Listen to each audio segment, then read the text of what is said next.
Hello, and welcome to What's Your Story? We have an exciting guest for you today. Her name is Mellisa Clary, and Mellisa is restoring the old Gym Theater in Pioche, Nevada. And I know you're going to be dying to find out all about this because we all think, who would do that? So, what is your story, Mellisa? Well, thank you for having me, Judy. You know, everyone thinks I'm crazy because because I saw this movie theater. It had been closed for over 20 years. I had been going, it's 3 hours north of Las Vegas in the mountain town of Pioche, Nevada, which is on the eastern state border, bordering Utah.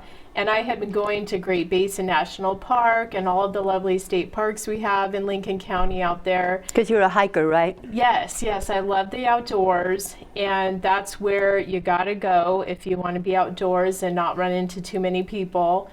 And I saw this cute little main street. I had stopped for gas the first time. This was probably 15 years ago. And this lovely theater had a for sale sign on it and was closed. And every year that I went through that town, that for sale sign was still on it. And I always had that in the back of my head. Wouldn't that be cool if someone would restore that building and reopen it as a movie theater? And life happened, and I really hadn't gave it much thought. And would you know it, in January 2020, the time came and I saw that thing and I thought, who else but me? I know I can do this. I want to see it reopen and preserve for generations to come. So I had a building inspection. Those are very unique in that area and when you deal with old buildings in mining towns. And I thought, you know what, it's structurally sound. I can make this work, and I bought it. Good for you. Good Thank for you. you. I love that. If not me, who? You know, I have to do this. Yeah. And it's a historical building, so you should be able to get it named as a historical building, right? Well, it's not a historic building yet. We're going to nominate it to the State Register of Historic Places through our state office, and we will get it on there hopefully within either this year or next year. We'll have it officially added to the register, and it will be a historic building, and it will open up additional grant opportunities for us. Oh, that's wonderful. That's wonderful, because this must be an expensive project for you to yeah. have to restore the whole thing. Yeah, when you look at a building being closed for 20 years, that's one thing. You know, in Las Vegas, we can still work pretty easily with that. But when you look at a 20-year-old building or a 20-year-old closure of a 1937 movie theater in a town that gets snow, that's a different ballgame. So we have quite a bit. And the reason why it closed 20 years ago, the roof had blown off in a severe windstorm. Yeah, and so it exposed the spine of the building to moisture and the elements. And so there's quite a bit of water damage it has sustained that we have to clean up. And I mean, it definitely damaged many of the systems. So we have a big project ahead. Well, I bet the city of Pioche and the people who live there would be really excited when you get this restored. Oh yeah, they've been so excited to see our progress. The first visible improvement we've been able to do through a grant from Trust for Preservation was the marquee. We restored the marquee, the neon sign. I hope you can share photos of that with your viewers. But it's the neon. I don't know about you, but there's something about glowing neon that excites you. And you know, I'm in an entertainment district, and we've been able to do that. And the townspeople have seen us testing the neon, and the contractors coming up with their big trucks and everything to work on it.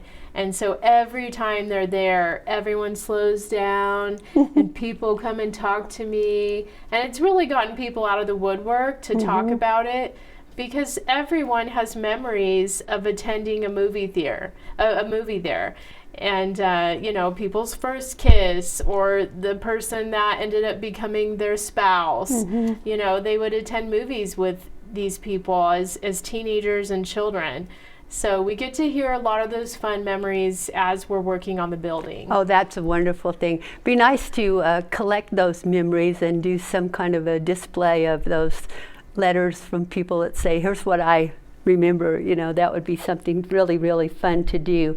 What is the architecture like? So the architecture is very simple because this was a building that was constructed during the war, during World War II era. And it's a very streamlined sort of Art Deco. It's very simple Art Deco. So you can see in some of the distinguishing characteristics of the building, the shape of the windows or the very clean lines of the building itself. Looking inside as you walk through the French doors that open up into the lobby, you can see the restrooms are actually a drop-down step into the restrooms, which obviously is not ADA friendly today. No. So we'll be adding an ADA friendly restroom over time. But the railing of those step down is very Art Deco. The font that's used in all of the exit signs, the gold exit signs, that's all very Art Deco period font, very 1930s. Let's see, it has red drapery curtains for all of the exit points, you know, to keep it further dark in the movie theater itself, in the auditorium. The linoleum that's in the concession area is rolled linoleum, and it has a very simple 1930s sort of floral pattern, a little floral pattern on the linoleum. What else? And the screen itself, just sort of the arch that makes up the screen, it's very Art Deco period. It has to be very exciting to do this. Yes, it is. When I went in that building and I saw all the seats are intact and everything's still there. It's like a time capsule. So for me, you know, it's walking through history and seeing even something as simple as a rotating fan. You can see that these fans are on eBay for hundreds of dollars, and people make replica fans from this fan that we have in the projection room. And you know, just little things that we find. It's like looking back through history. It's so cool. It's got to be really, really exciting to be working on it and to rehabilitating this old building and making it into something that people can walk in and see the beauty that it had and it will have again. Yes, you know. yeah. So this must be terribly expensive to fund this. Oh yeah, it is terribly expensive. That's why we are a nonprofit. Our nonprofit is Friends of Gem Theater, and we're steadily growing our advisory board with interest of people who enjoy cinema and just old architecture and history of mining towns. So through the nonprofit, we've applied for a few grants, and we've been pretty successful right out the gate, but we get them in small scopes of work. So we've had to break things down, and when we get an award, it's usually not the full ask because it's a very competitive market, especially when it comes to capital improvement grants. It's actually difficult to get capital improvement grants as opposed to program or operating funds, believe it or not. So that's where we've really been challenged, and you know, it's tough to get contractors up there. We do need skilled tradespeople for certain parts of the work. So we've really had to break down what are the phases of construction and how are we going to attack this with a grant and have a clear scope per each grant. So we do that at the same time, and I do have grant management and writing experience, so that's partially why I knew I could take this project on, because I'm comfortable with jumping through hoops. So good. So yeah, so I've been able to break down a grant and know the pieces of it I need to provide, and we've been successful with a couple that we've applied for so far. We also wanted to wait. We worked with Northwind Resource Consulting to put together a sort of roadmap on how we will break down the rehabilitation of the building. And they're experts in historic preservation, and they were extremely knowledgeable in looking at what is the historical period of reference we're going to go off of, because this building was built in 1937. But it's had a few iterations where, you know, different owners have come on board and done different things to it. So for some of that, you have to go back and look at what is appropriate to keep or what needs to go back to a different era, etc. So that process, working with Northwind, was very educational, and they helped us get a better feel for that roadmap of next steps, because it is such a daunting project. It's a 4,500 square foot building that's set into a hillside. Wow. So yeah, so it's challenging, not just on this site, but for its age and actually its use, because a movie theater has special artifacts in it and equipment like the original simplex changeover projectors from the 30s. And who knows how to use those today? Amazing, You know? yeah. Yeah, I mean, who it's- would know how? But Yeah. the equipment is all there. Yes. That's amazing Yeah. that it's been so long and yet everything is still very intact. Yeah, it's a time capsule. It's kind of like walking into the past, isn't it? Isn't it? Now, what makes this movie theater really unique that you said, I've just got to do something with this? Yeah, well, really, the fact that it is a time capsule and it has everything in it, and just the beauty of its authentic architecture and the furniture and fixtures and equipment that's in there, the seats, when you see the rows of the old seats, you know, they might be a little tight for some of our modern bodies to fit into, but refurbishing those things and bringing them back so that they have modern appeal as well. Just it's such a beautiful architecture to me. I could not let that building go to waste. And to emphasize that it's unique because it can be reused and it still has value today. People still, while the movie industry has suffered a bit with streaming, at-home streaming, you know, people log into their Netflix and they catch a lot of movies that way today. There's still a market for movies, and people still appreciate cinema. Yes. It's, you know, and that movie theater has those original projectors on film. So you can still see when we get those working again. Yes, we'll add a digital projector as well so that we can keep up with film as it's released today. It's all digital. We'll still be able to show when we can get those. Yeah, the old movies. film. Wow. And I would love to bring that back. And the town is owed that. You know, I feel like the people in PH, this is one of the primary anchor tenants to the main street there. And I think we owe that town, that movie theater again. You know, I love small towns. I absolutely love them, and especially when they have like a main street and then there's certain anchor stores, and you just feel like you're going back in time when you go to these small towns, even though they are today. They're not discontinued or anything. I mean, they're still there, but it always feels like when I go to a small town like that, it always feels like I'm going home.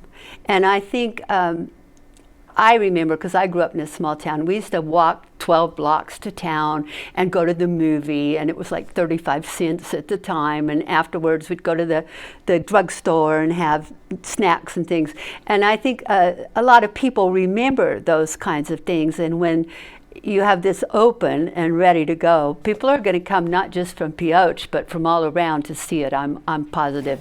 From all over Nevada. It's going to be a real tourist attraction. Yeah, you know, Pioche has become a tourist attraction in itself.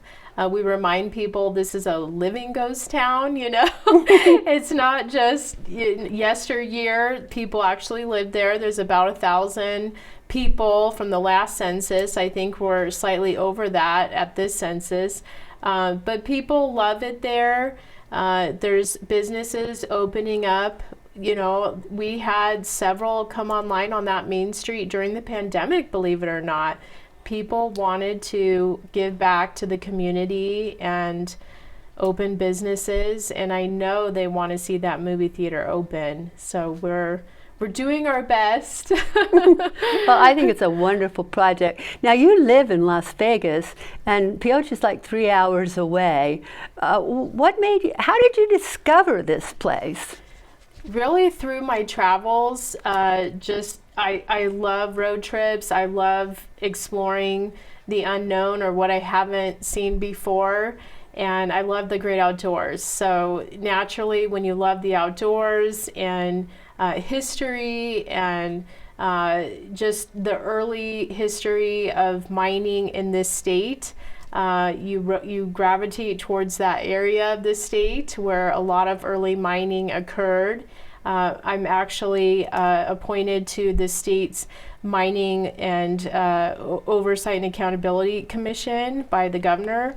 So that's certainly an interest of mine, mining in general. And I love that part of the state. There's a lot of photo opportunities in that area. I know our friend Vicki and several other photographers I know go up in that area and take pictures of all kinds of old buildings and old equipment, and they do incredible photography work in that area. Yes, yeah. There's a Lincoln County Photo Festival that occurs every fall out there. And I believe anyone can sign up and register to participate in that if you're a photographer enthusiast. And they do workshops, and they'll take you to really cool areas. You can get access to mining sites and old mills that maybe the general public wouldn't access. So and actually astronomy and stargazing, that has become really huge. It's a big dark sky area. So you can see so much out there that the beautiful lights of Las Vegas don't always allow us to see. Yes. So if I wanted to be a part of restoring history and of assisting you with getting this theater rebuilt and rehabilitated, what would I do? How would I contact you? Is there a place to donate money that I could donate something? Would you even want somebody to donate money? Oh, yes. Yes, thank you. Yes, we also take public donations. We are a 501c3 tax-exempt nonprofit organization, so your contributions are tax-exempt through the IRS law. You can go to our website. It's gempioche.com, and that's GEMPIOCHE.com. And we have a secure link there where you can contribute. We're on Facebook and Twitter and Instagram at gempioche handle, and you can find us there. You can reach out to me if you have more questions about what we're doing. Our mission is to restore the sparkle of that Gem Theater and reopen it. So we want to rehabilitate and reopen it as quickly as we can, but it does take public contributions tied with the grants that we get. Often the grants we receive require a matching amount. So we've heavily relied on some of those donations to match because we can only contribute so much of our own money over time. Yeah. So those donations really help. And we do want to think of a fun way to honor people and their donations on the property itself. So we'd love to be able to not acknowledge people, whether that's a plaque or a brick in the sidewalk or something. We are thinking about a fun way to do that. And we really want to see people at the red carpet on the grand opening. So I'll say that right now. If you donate, you're in. You're on the red carpet. I want to be on the red carpet. Oh, we'll have you there, Judy. I got to get out the checkbook, right? Please. Okay. Okay. What else should we know about the theater and about the project? Gosh, it's a real labor of love. It's been such a joy for us to look at the task before us and map it out, knock it down, and accomplish it. So when sometimes we get these challenges, and if we put it out there, I feel like people are always coming to us with a solution and offering support. So that is something, Pioche has its biggest event throughout the year is our Labor Day over Labor Day weekend. Mm-hmm. And it was the original mining days, sort of the time off for miners and their families. And so that's why it's always Labor Day that we have this big event. It's traditional for that mining town. And the gem always does something. We try and do something. And it's never fails. Every Labor Day, we meet families who have moved away from the area, different generations of offspring, and they come through and introduce themselves to us, and they'll offer their services, things they do today that they want to give back to that movie theater they grew up going to. And we actually had that a couple Labor Days ago. Someone introduced themselves, and they were a civil engineer. And we thought, well, we don't really have anything coming up. He gave me his card, and wouldn't you know it, a couple years go by that we've been on this project, and we needed something that he could help with. And I reached out, and he grew up there, his family, they had a market on the main street. They had the general store. It's the Horlocker family out of Panaca. And this engineer, he graciously came up with his son, and they helped do a site survey that we needed on the property. And I would never have that on another project. Someone who just offers their services and jumps at the chance to be a part of that rehabilitation. And that, to me, makes this project so special, because it's not just a corporation coming to save the day and it's individuals. Yeah, it's the individuals who are adding to the nonprofit and offering their services in kind, and everyone stepping up to say, we're going to get this open again. And it's been more of that community movement that I think really makes this movie theater so special. Because it's a gathering place for those people. Right. And they want to enjoy it. And that's why I created the nonprofit, and it's not going to be my own personal venture, because it's for the people. It's the people's movie theater, and I want them to enjoy it. It sounds wonderful. It sounds Thank wonderful. you. I'm so delighted to be a tiny part of it by having you on this show, and asking people, that if they are interested in the restoration of history, to maybe make a donation. Even a small donation would be helpful, right? And yes, so, thank you. Yes. So if you are interested in this, go to the website, to GemPioche.com, and take a look at what Mellisa and the rest of the team are doing up there, and see about becoming a part of it. It's very exciting. I'm just amazed that a young girl like you would take on a project like this. I mean, I'm fascinated. I don't know if I would have the courage to take on that kind of a project. It's a big project. And so please check it out and let Mellisa know that we're supporting her. And if you do happen happen to get to Pioche, certainly go by and take a look and introduce yourself to people, because Pioche is a very interesting little town, and I love it up there, and I know Mellisa does too.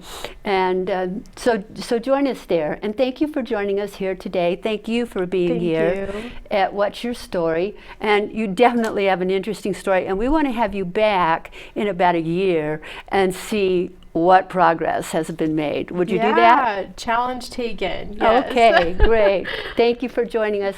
We'll Thank see you you. again next week. Heck of a week, huh? Yep, it's been busy. Yep. What do you got to plan for the weekend? Well, I'm going to relax. I'm going to go to Laughlin, Nevada. Laughlin? You're going to Laughlin. Laughlin to relax? I am, because I discovered this incredible art gallery in Laughlin.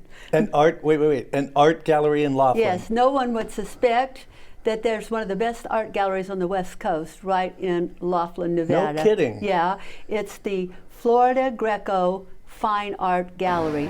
She has over 70 artists that display their work there. I mean, there is work that you could buy for your home, for your office. It's amazing. There's every kind of thing, from abstracts, realism, stained glass, sculptures. It's fantastic. How big is this place? It's huge. Really? It's huge. And it's like several stores all turned into this one big gallery.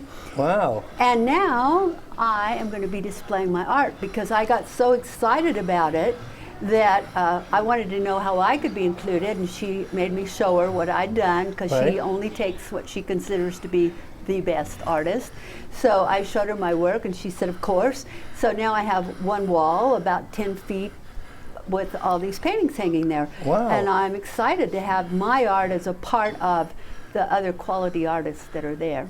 That's amazing. Yes. So it's the Florida Greco Fine Art Gallery in Laughlin, Nevada. Yeah, it's in the little shopping center there. Really? Yeah. They have a shopping center now? Of course. I haven't been yes. to Laughlin in so long, and it's so close. Yeah, it's only an hour and 15 minutes, but Laughlin's grown up. It's a little city now. It's got a lot of hotels and a lot of places where you can eat, restaurants, and it's got places where you can stay. And in fact, I'm going to be teaching some art workshops there, so I'll be going down and doing like 2 to 3 days at a time. So I'll just stay over in one of the hotels and teach my workshop 3 days in a row or 2 days in a row. We're going to be doing one in the spring and then quite a few in the fall. Wow, I got to check this place out. Yeah. I never would have thought of an art gallery in Laughlin. You'll love it. And How the do lady, they compare to the ones here in Vegas? well, it's bigger. Let's put it that way. Bigger than the galleries we have here? We have a couple of very nice galleries Right. here, but this one is much bigger. It has a lot more artist display. I don't know if more artists are a part of it, but there's more work displayed because Right. the space is so big. Yeah. And it's really beautiful. I got to check it out. Well, I suggest everyone check it out, because it's only an hour and 15 minutes. It's a nice day. You could drive down, go to the art gallery, go out to lunch, look around at the lake and the water and everything. And well, is it on the river? Right, It's it's not on the river. lake, it's on the river. And then turn around and come back, and it's just like a nice day trip. You don't even have to take the whole day. You can do it in a half a day. Nice.